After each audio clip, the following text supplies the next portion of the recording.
Bonjour mes chers abonnés, je suis sûre que vous êtes en forme encore aujourd'hui. Et comme d'habitude, nous allons poursuivre notre vidéo sur l'insulinothérapie. Mais aujourd'hui, je vais parler donc de quelques principes fondamentaux chez le sujet très jeune. Vous savez que le diabète de type 1, c'est ce diabète-là qui touche souvent les sujets très jeunes. Et malheureusement, c'est leur organisme qui n'arrive plus à reconnaître ce qui lui appartient et se met donc à détruire le pancréas. Et dans ces enfants-là, ces sujets très jeunes, ils sont obligés donc de se piquer à l'insuline. Donc, le principe fondamental, c'est quoi? Il faut que le traitement initié à ces sujets jeunes-là doit donc s'adapter à leur vie. Ce n'est pas aux enfants d'adapter leur vie au traitement, mais le traitement que les médecins doivent initier, donc chez ces sujets-là, il faut que ça s'adapte à la vie de ces sujets très jeunes. Ça, c'est un principe fondamental auquel on tient aujourd'hui énormément pour offrir donc à ces sujets très jeunes une vie vraiment acceptable. On sait que lorsque nous mangeons, tout se transforme en sucre. Et donc, quand chez les sujets jeunes, on sait que leur pancréas ne fonctionne pas bien, il faut donc mimer la physiologie donc, du pancréas.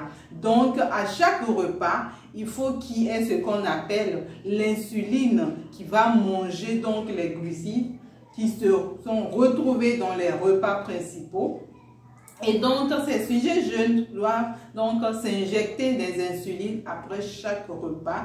Donc, ils vont se retrouver certes avec plusieurs injections dans la journée, mais on tient à ce que on puisse mimer un peu la physiologie donc de l'organisme. Et donc, en mettant ce qu'on appelle l'insuline basale et puis également l'insuline prandiale, c'est-à-dire l'insuline après chaque repas qui normalement doit faire baisser donc le taux de sucre dans le sang.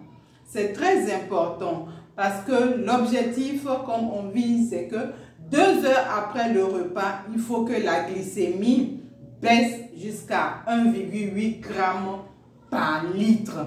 Donc, forcément, il faut que le taux de sucre doit être à ces normes-là. Donc, il faut calculer de telle sorte que l'insuline que le sujet très jeune va s'injecter, il faut que ça permette justement d'être dans ces normes pour éviter à ces sujets très jeunes de développer plus tard les complications que nous savons tous aujourd'hui.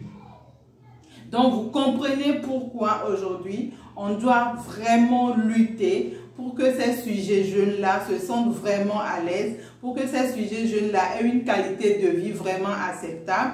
Malheureusement, dans nos cieux ici, en Afrique, principalement au Togo, chez moi, on n'a pas ce qu'on appelle la pompe à insuline, mais on croise les doigts pour que très vite, on puisse avoir ces pompes à insuline à notre disposition pour offrir également cette qualité de vie à nos sujets très jeunes.